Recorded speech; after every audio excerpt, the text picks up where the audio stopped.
Hola, soy Néstor Prieto Amador, soy periodista, colaborador de Público y los últimos 36 días he estado a bordo de la Global Summit Flotilla reportando esta misión internacional humanitaria que buscaba romper el bloqueo sobre la Franja de Gaza, 32 días a bordo de un barco, el Adara, y 4 días encarcelado por Israel. Bueno, ha sido una misión compleja, tanto la navegación como todo el proceso, mucho más largo de lo deseado. Lo que inicialmente iban a ser 15 días de travesía se ha duplicado porque el mar Mediterráneo es un mar complejo. La verdad que tanto los participantes como los organizadores yo creo que se han visto sobrepasados en cierto punto por la complejidad que es navegar por el mar Mediterráneo, por la complejidad de organizar 45 o 50 barcos, más de medio millar de voluntarios, y todo eso pues, ha llevado a que finalmente lo que tenía que ser un viaje de 2 semanas haya sido una odisea de casi un mes, pero bueno, finalmente conseguimos mantenernos adelante, ir adelante con el objetivo de romper el bloqueo que impone Israel sobre la Franja de Gaza desde el año 2007, que es un bloqueo considerado ilegal por Naciones Unidas, y por tanto pues, estar allí como periodista creo que era un deber informativo, porque no podemos acceder a narrar sobre el terreno. Quienes están narrando sobre el terreno son nuestros colegas palestinos, que son un objetivo militar prioritario. Son un objetivo militar prioritario por el hecho de estar contando y narrando la barbarie que está ejerciendo Israel, y frente al hecho de no poder entrar y de que nuestros colegas están siendo asesinados, pues la oportunidad de intentar surcar el mar, llevar ayuda humanitaria y narrar qué es lo que se vivía en Gaza, porque el objetivo siempre fue llegar a Gaza, pues le daba sentido a la misión y le daba sentido a asumir ese riesgo, pero nunca desde el aventurerismo. Yo nunca percibí entre los activistas ningún sentimiento de querer convertirse en un mártir, ningún sentimiento de heroísmo. Creo que la misión siempre tenía ese objetivo de que nunca se hablase en primera persona singular, que siempre se hablase en primera persona el plural, nosotros, los palestinos, y era un poco el reto periodístico que intentaba yo. Por un lado el foco estaba puesto porque por desgracia éramos 500 personas de distintos países, muchos de ellos de países occidentales, y eso daba el foco, eso estaba trayendo el foco, pero al mismo tiempo esas 500 personas estaban a bordo y nosotros teníamos que narrar que estaban a bordo por los 2,5 millones de personas que estaban en Gaza. Entonces era un equilibrio complicado y es lo que hemos intentado mantener. Creo que también la comunicación juega un papel fundamental en todo lo que tiene que ver con el genocidio. Israel es muy bueno activando toda su propaganda, tiene una maquinaria de propaganda con la que ha conseguido blanquear la ocupación, con la que ha conseguido limpiar toda la mentalidad de su sociedad. Yo pensaba en la banalidad del mar de Hannah Arendt porque en uno de los momentos en los que a mí me detienen, me interceptan, me acuerdo que entrábamos en el puerto de Ashdod y tan pronto como me bajé del barco a mí me redujeron. Cuando se enteraron de que era prensa, me placaron y me dieron un culatazo en las costillas. Y recuerdo decir, bueno, esto será con los militares, aguanta 5 minutos, ahora cuando entremos y veas al juez y empiece el proceso será distinto. Y recuerdo que durante todo el proceso en el que yo fui identificado, me arrancaron los pendientes del tirón, me arrancaron las pulseras, se deshicieron de todo mi equipaje, me confiscaron todo mi material periodístico, libretas, agendas, bolígrafos, micrófonos.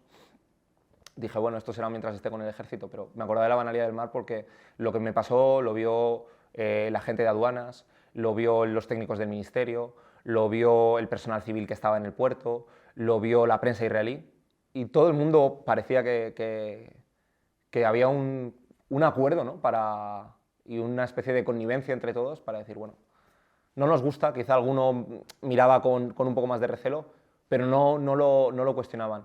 Y eso solo se puede entender, y solo así se puede entender que Israel durante 8 décadas haya mantenido una ocupación sobre Palestina. Después de un mes de travesía entramos en lo que fue la zona crítica. Yo creo que la presión internacional fue creciente y eso permitió que la flotilla tuviese más ojos, y la ecuación yo creo que era muy simple y nosotros lo vivíamos muy bien desde dentro y los medios de comunicación éramos muy conscientes. Cuanto más se hablaba de la flotilla, la percepción de seguridad era mayor. Los ataques de Israel disminuyeron por la respuesta internacional que hubo. Hay que recordar que hubo 3 ataques, 2 de ellos en Túnez, donde se atacaron los 2 buques madres de la expedición, el buque Family Madeira y el buque Alma, en el puerto de Sidi Bou Said, en Túnez, y que una semana después se bombardearon 13 barcos, se lanzaron 13 bombas contra 11 barcos en una noche de terror donde nosotros escuchábamos el zumbido de los drones y veíamos una luz sobre encima de nosotros y bueno, pues es el saber, bueno, sabemos que es un dron, creemos que no tiene una carga explosiva porque no nos da la sensación de que tenga ese tamaño, pero no sabes si ese zumbido que estás viendo pues puede ser para ti, ¿no? Si ese dron tiene una bomba y la va a lanzar o no. Por fortuna no lo fue. Creo que Israel desde el principio tenía claro que no quería transgredir la línea roja de causar ningún muerto ni ningún herido grave, porque sabe el coste, porque se sabe cada vez más aislado y más señalado por la comunidad internacional, y yo creo que eso es lo que hasta en cierto punto nos ha garantizado y nos ha dado seguridad a nosotros. Y creo que por eso no fue a más la serie de ataques que hubo. Bueno, la intercepción tuvo lugar, tuvimos un intento de intercepción ya el día, la madrugada del 31 del 30 de septiembre al 1 de octubre, pero finalmente se ejecutó el día del 1 al 2 de octubre, durante esa noche y madrugada.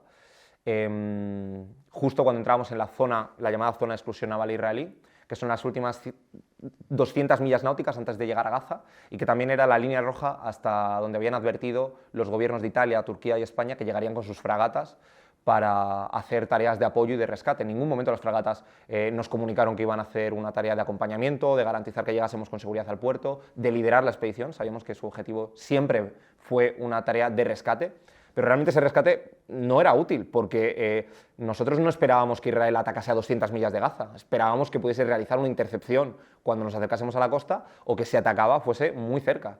Entonces, cuando recibimos la noticia de que las fragatas españolas e italianas se iban a quedar a 150 millas, éramos conscientes de que la protección era simbólica, de que nosotros navegábamos solos ese último tramo, que era la zona realmente crítica.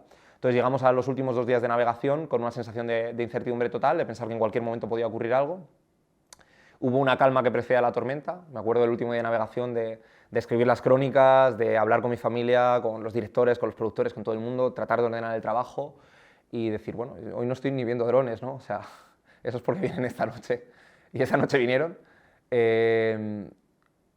Fue una situación muy tensa, porque a las 8 de la tarde, me acuerdo que estaba cayendo el sol y en la mar el día y la noche van con la luz del sol.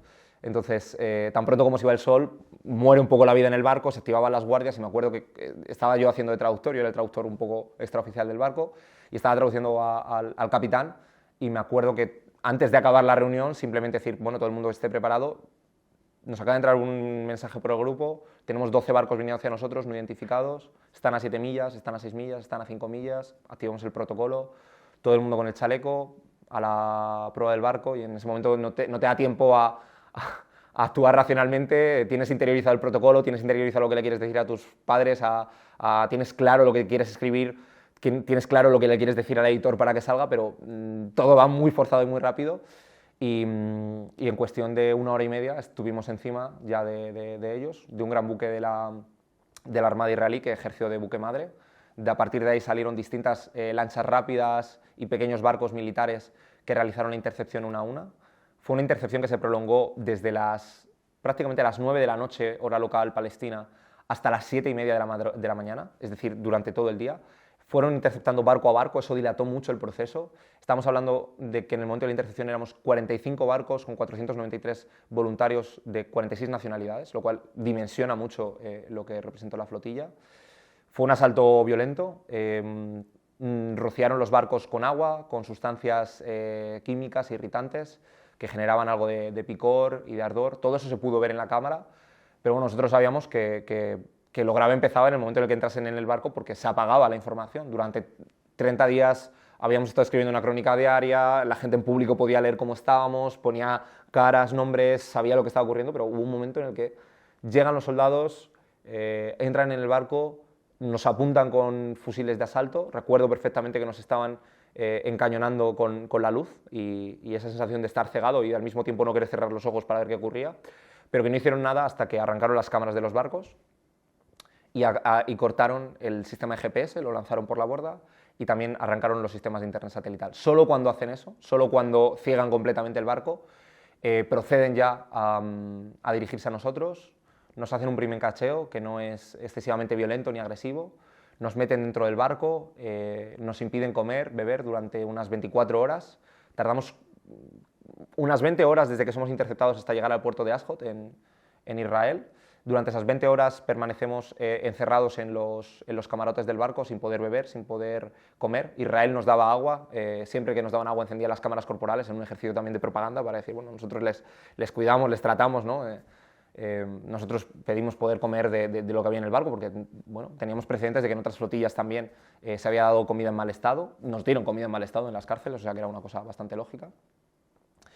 Y todo eso pues, nos llevó a que terminásemos durante 20 horas confinados, hacinados en los cuartos, con muchísima incertidumbre, ya sin móviles, teníamos un reloj, entonces todavía teníamos un poco de percepción del tiempo. Pero bueno, realmente lo grave, esas 20 horas son de mucha incertidumbre, los soldados israelíes ya empezaban los comentarios vejatorios, a reírse de nosotros, eran niños muchos de ellos, yo me acuerdo de intentar mirarles y digo, tienen mi edad, o incluso quizá alguno tenga menos, estaban perfectamente equipados con armas largas, con granadas, con pistolas.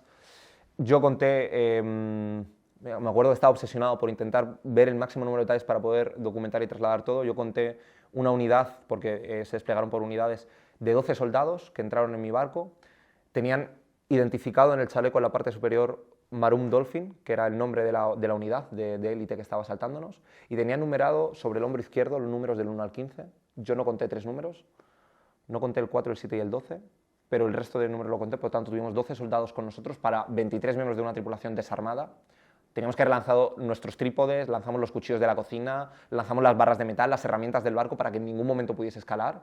El protocolo era no violento, en ningún momento hubo una voluntad de escalar, porque lo primero es una misión pacífica y lo segundo tiene un carácter humanitario y además es que no había ninguna opción, ni había ninguna intención en ningún momento de victoria militar. Éramos conscientes de eso y la misión no iba de eso en ningún escenario y por tanto era fundamental tener claro ese objetivo y mantenernos en esa línea. Fueron horas de mucha incertidumbre las que tuvimos en el barco. Y cuando llegamos al puerto de Ashdod, me acuerdo que yo tenía un pasamontañas, todos iban con pasamontañas, y me acuerdo que se le dibujaba una sonrisa al soldado y dice, bueno, gracias por elegir a la Armada israelí para haber realizado este viaje, bienvenidos al puerto de Ashdod, ojalá nunca volváis más aquí. Ya te dimensiona un poco, ¿no? Lo que nos podíamos esperar y me acuerdo que nos bajamos, hay un momento de falsa felicidad porque nos encontramos con los tripulantes de otro barco, nos saludamos, nos despedimos todos y tan pronto como bajamos pusimos un pie estábamos abarlobados los dos barcos juntos y tan pronto como bajamos y pusimos el primer pie en el puerto fuimos inmovilizados, yo me identifiqué como prensa y en el momento en el que soy identificado como prensa proceden a golpearme en las costillas y se nos lleva a una zona de carga y descarga del puerto donde se nos sienta como un estilo presidiario, todos con las rodillas, brazos en la parte trasera, luego nos dejaron ponerlos así, y durante 4 horas permanecimos así en el patio de la cárcel, luego ya pues pudimos empezar a movernos y demás, recuerdo que quien se movía, a mí entre ellos me agarraban del pelo, mira al suelo, trozo de mierda, la gente que llevaba cufillas se la arrancaron, me arrancaron todas las pulseras, que eran pulseras que no tenían nada que ver, y ya nos dimensionaba un poco después, como a las 3 horas, llegó Ben-Gvir, uno de los ministros ultra, el ministro ultra de Seguridad Nacional del gobierno de Netanyahu, que representa uno de los sectores más ultra del sionismo, y que fue él quien habló que nos iba a aplicar un protocolo antiterrorista. Desde que nos embarcamos sabíamos que tenía preparado un protocolo antiterrorista para nosotros, hizo un show señalándolos, tú eres un terrorista, apoyáis que maten a los niños, y bueno, y la gente respondió, empezó a gritar Free Palestine, deberíais de ser juzgados, Stop the Genocide, You're a liar. Pero bueno, la propaganda fue, se grabó el vídeo, por supuesto todavía no estábamos esposados, nos esposaron justo después de eso, 10 minutos después de esa protesta nos esposaron, pero estábamos rodeados de soldados con armas largas, y después de eso, 4 horas en esa posición, gente mayor, gente que estaba pidiendo tomar su medicación, que no se le permitió, gente que estaba con problemas de espalda, que no podía sentarse por edad, por sobrepeso, por distintas cuestiones, y que no lo estaban comunicando y se les forzó aún así a sentarse. Entramos en el interior del puerto y ahí se hizo un circuito donde se nos fue identificando, se nos hizo ahí un cacheo muy exhaustivo. Ahí sí que recuerdo que se nos tocó todo el cuerpo, se nos quitó la ropa, se nos sometió a un escáner de metal, y a partir de ahí siempre íbamos con un soldado, no sé si era un soldado, un policía, un miembro de las fuerzas de seguridad del Estado, profundamente acomplejados. Me acuerdo, en cuanto me identifiqué otra vez allí como prensa, fue un ejercicio de violencia más grande y cuanto más pedía, quiero hablar con el abogado, quiero hablar con el cónsul, más escalaba. Ellos tenían claro, tenían la línea muy clara de no ejercer una violencia física explícita para no poder luego contarlo, pero aún así la ejercían, nos inmovilizaron. Durante todo el tiempo estábamos reducidos con la parte de atrás, empujones, tirones de pelo, eso fue una constante durante todo el proceso que tuvimos. Recuerdo un proceso burocrático larguísimo de 2 o 3 horas, donde se nos tomaron fotos, se nos incautaron todo nuestro equipo. Yo como periodista pedí, y me identifiqué como prensa, y pedí que se respetase mi material, que me dejasen mi libreta, mis micrófonos, mi agenda, mis bolis, todo lo tiraron todos mis objetos personales, me arrancaron los pendientes de cuajo. Tengo de hecho una herida en esta oreja por ello. Nada en comparación con lo que sufren los palestinos, desde luego. Y fue un proceso lento, cansado. Fuimos al juzgado donde nos plantearon 2 papeles en hebreo que no entendíamos. Y yo dije, yo no voy a hacer esto sin el abogado. Hay gente que no recibió el acompañamiento del abogado porque los abogados llegaron más tarde y no les dejaron entrar. No recibimos en ningún momento el apoyo consular porque el cónsul nos lo dijo después que no les habían dejado entrar en el puerto. Por tanto, estuvimos en un proceso de absoluta indefensión donde la gente del ministerio nos ponía papeles que teníamos que firmar y nosotros no sabíamos qué estaba pasando. Simplemente conocíamos que había un tercer papel que era el de aceptar una deportación inmediata por haber entrado ilegalmente a Israel. Nosotros decíamos, no hemos entrado ilegalmente a Israel, ustedes nos han traído a Israel, nosotros nuestro destino era Gaza. Estábamos navegando por aguas internacionales, nos han secuestrado en aguas internacionales y queríamos entrar en aguas palestinas. Nosotros no hemos entrado ilegalmente a Israel. Hemos sido detenidos ilegalmente porque ustedes nos han llevado a Israel, pero nuestro objetivo claro era misión humanitaria para romper el bloqueo y llevar ayuda a Gaza. Y por eso también el gobierno de España tiene que pensar y hay que exigirle más, porque si el gobierno de España reconoce el Estado palestino, debería de garantizar que una misión humanitaria a la que apoya pueda navegar por las aguas de un Estado que reconoce. España reconoce el Estado de Palestina, sus aguas territoriales deben de ser respetadas. Y los ciudadanos españoles y los barcos que navegaban bajo bandera española, entre ellos el mío la Dara, deben de ser respetados y garantizar que puedan entrar porque no incumplíamos nada de la legalidad internacional. Pese a ello, hemos sido procesados en Israel sin debido proceso, sin asistencia consular, sin acompañamiento de los abogados y afrontamos cargos penales que ahora mismo no sabemos qué ocurre, porque en ningún momento el juez nos ha dicho qué ha pasado con nosotros, simplemente hemos sido deportados. Yo he ido a un juicio delante de un juez que no ha dictado una sentencia en la que ratifique mi deportación, es decir, fui sin presencia de mi abogado y sin presencia del cónsul. Esto fue una vez que yo ya estaba encarcelado. Entonces yo no sé qué ha pasado conmigo, simplemente sé que se me ha metido en un avión, que me han deportado, pero nada más. Bueno, después del puerto de Ashdod, en un proceso que se dilató durante muchas horas, ya entrada la madrugada fuimos llevados a un autobús presidiario. Recuerdo que estaban las paredes pintadas con nombres de palestinos. Me acuerdo que ponían en uno de ellos, nos trajo un compañero neerlandés de origen palestino. Aquí estuvo un hombre de Han Yunis, de una de las ciudades de Gaza. Y allí empezó, ya habíamos tenido claro que había un intento de intimidación, pero ahí quedó clara la intención manifiesta, que luego solo hizo que escalar, de ejercer desde el primer momento en el que fuimos detenidos un trato humillante, vejatorio, que querían que fuese ejemplarizante y que nos desmovilizase. En el autobús lo recuerdo perfectamente, o sea, es de estas cosas que no lo dimensiones, pero que hay que hacer un ejercicio por ponerse en el sitio. Nos quitaron toda la ropa, nos cortaron los cordones de los zapatos y nos metieron en el con el aire acondicionado puesto. Debíamos estar, no lo sé, a unos 15 grados. Otros testimonios de gente que estaba antes es que pusieron primero el aire a tope para que la gente empezase a sudar y luego lo cambiaron a frío, así permanecimos durante horas y ya veíamos cuál era la intención clara, privación de sueño, estar incómodos. Bueno, pues, pues por supuesto que no es nada en comparación con las torturas físicas que ejercen, pero ese intento por estar constantemente tratando de llevarnos al límite. Permanecimos con una sensación de frío extremo durante 1 hora. Hicieron un recorrido mucho más largo para llevarnos a la prisión donde nos encontramos. Es una prisión de máxima seguridad en el desierto del Negev, que se encuentran allí presos políticos palestinos cumpliendo cadena perpetua. Ese es el centro de reclutamiento en el que estábamos. Nos dijeron después fuentes del consulado que estábamos en ese centro porque era el único que tenía capacidad de acoger a 500 personas, que no querían justificarles, pero que, bueno, que las cárceles ordinarias no había esa capacidad, pero bueno, desde el principio se nos aplicó un protocolo muy duro. Recuerdo que llegamos y era otra imagen que tú solo ves en las películas y yo he estado haciendo coberturas de guerra en Líbano, he estado trabajando en Venezuela, en Guatemala, en el Sáhara, en Argelia y dices, bueno, me acuerdo de estar en una jaula que era una especie de jaula de animales, abierta completamente, era una jaula grande, de unos 15 metros cuadrados, donde estábamos metidos 80 hombres de pie, todos juntos, apretados, y permanecimos allí durante una hora y media. Durante esa hora y media estábamos hacinados, veíamos cómo pasaban alrededor nuestros guardias, los perros, cómo había un trasiego constante, y de repente pues simplemente empezaron a llamarnos, ¿no? Tú imagínate una celda entera al aire libre, con barrotes, y empezaron a llamarnos, y ahí cuando nos llaman pues hay un proceso donde nos dan un uniforme militar, que es el uniforme militar con el que llegamos a Madrid, porque nos confiscaron la inmensa mayoría de la ropa y no nos dejaron poder cambiarnos, y se nos mandan a módulos de aislamiento.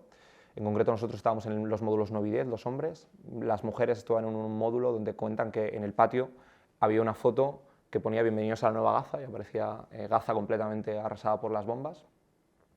Fueron 3 días y medio de un encarcelamiento muy duro, donde la violencia todo el rato buscó, sin exceder, aunque en muchos casos se excedió, porque sí que hubo casos concretos de palizas contra personas, tener ese carácter ejemplarizante que nos desmovilizase. Cuando llegamos al módulo, entre las estrategias que había, el primero fue una situación de hacinamiento, estábamos 12 personas, al principio 10, luego 12, ha habido momentos donde éramos 13, en una celda de unos, no te quiero mentir, 16, 18 metros cuadrados. No podíamos andar de manera limpia de una pared a otra sin pisar a algún compañero o sus colchones.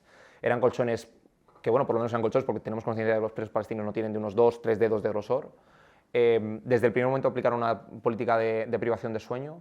Entraban cada pocas horas, golpeaban las paredes de la prisión, la puerta, para impedirnos dormir. Nos cambiaban constantemente de habitaciones para que no pudiésemos conciliar el sueño. Durante el primer día apenas se nos da comida, hay mucha gente que empieza una huelga de hambre, que ya lo había comunicado. La comida que se nos da es comida caducada, los huevos, por ejemplo, veíamos que la fecha estaba caducada, ¿no? en los huevos que nos daban, y desde el principio ya vimos que había un patrón que simplemente fue escalando conforme también nosotros exigíamos nuestros derechos, que era básico.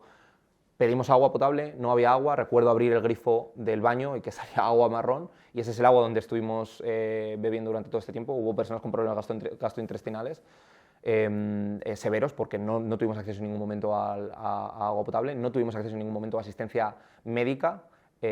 Solo cuando nosotros organizábamos una especie de coordinación de solidaridad dentro de la cárcel, hablando entre nosotros, entre habitaciones, insulina para la 16, insulina para la 17, solo después de esas actuaciones donde gritábamos, tratábamos de exigir eso mínimo, había una respuesta que era primero la violencia, y solo cuando continuábamos, continuaba. Y digo violencia porque cada poco tiempo entraban, nos cambiaban de cuartos para que no pudiésemos tener vínculos, para desmovilizarnos, para generarnos una sensación de aturdimiento. Y luego también era relativamente común que cuando había cánticos de Free Palestine, cuando se pedía insulina para algún compañero, entraban rápidamente con mandos de seguridad, con armas de asalto, con perros. Y yo me acuerdo perfectamente que una de las primeras veces en las que yo estaba pidiendo quiero hablar con mi abogado, yo no me voy a ir sin mi abogado, porque querían sacarme de la celda.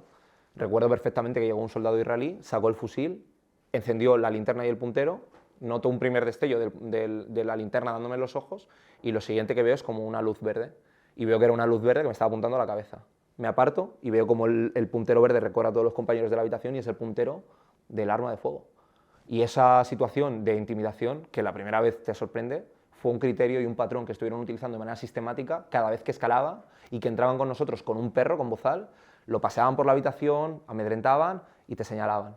Y así lo buscaban. Y en los casos donde no podían, tenemos casos concretos de un compañero tunecino que fue golpeado, apalizado, que lo vimos. Tenemos casos concretos de compañeros que se los llevaron de los módulos y no hemos vuelto a saber nada más de ellos. Tenemos conciencia de que algunos de ellos fueron deportados, pero que fueron sometidos a malos tratos y a vejaciones. Y todo fue por exigir que se cumpliese un debido proceso, porque yo recuerdo que lo que pedíamos era que fue como el primer cántico, ¿no? El primer cántico con el que se da la primera escalada después de la primera noche, donde no nos dejan dormir, nos están cambiando de acuerdo, me acuerdo que era water, lawyer, medicine, water, lawyer, medicine.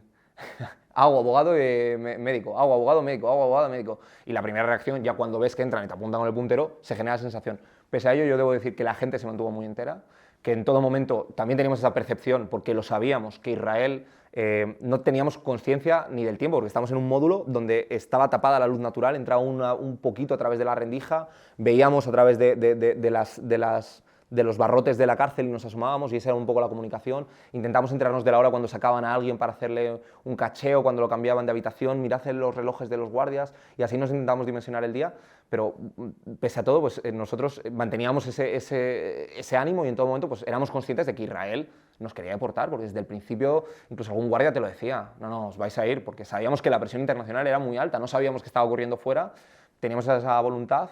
Yo recibí la visita del cónsul, me sacaron, igual que otros españoles, no todos.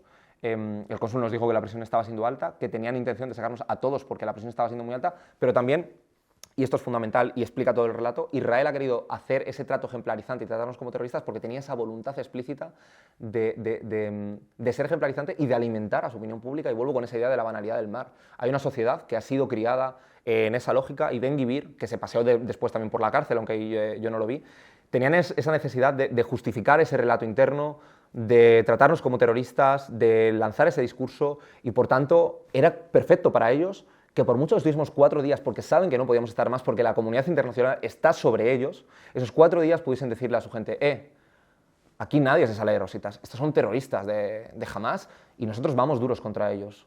El mundo diga lo que sea, pero Israel es la tierra prometida y estamos con ellos. Y ellos te lo decían y hablabas con ellos y era una sensación de irrealidad constante, ¿no? O sea, tenían una visión distorsionada. En Europa matan a los judíos, sois antisemitas, ¿no? Y me acuerdo que había un judío en mi celda y dice, si yo soy judío, gilipollas, si yo soy judío. Y le decía así, ¿no? Le increpaba directamente.